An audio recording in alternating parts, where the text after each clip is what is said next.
I went to Worlds. They took us to Creatures, like the headquarters where they make like the actual Pokemon cards, and we got an interview with like the head honcho for Creatures, which was crazy. I didn't expect that going into it, and look, I don't really like. I think stuff like that's cool, but I'm not the guy who's like starstruck and like reaching my hand up trying to ask a question. You know, I just kind of sit there in the background and lurk.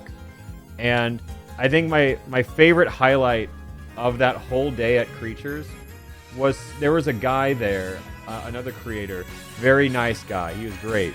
I won't out him for this because I think it's really funny though. He asked a question of like, reasonable question, like, how do you at Creatures determine which Pokemon get cards? Do you feel like like you ignore a lot because you've only made 2 Mantike cards since the Pokemon's inception?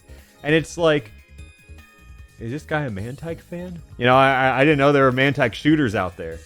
So, and they have like a giant monitor behind where this interview is happening. And then they pull up all the Mantike cards, and sure enough, there are only 2 Mantike cards. And of course, the head honcho at Creatures is like talking to a translator, and then they tell us the answer back. And the answer the head guy, the big boss man at Creatures gave us was like, yeah, man, sometimes Pokemon just get left behind. Like, there's a lot of them now, but also I like to make cards of my favorite guys, and my favorite Pokemon's Gengar. And I was like, that's such a based answer. That's so sick. And then it makes so much sense. Yeah.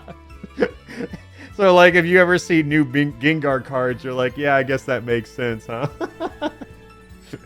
I just thought he was funny. He was so mask off at the answer.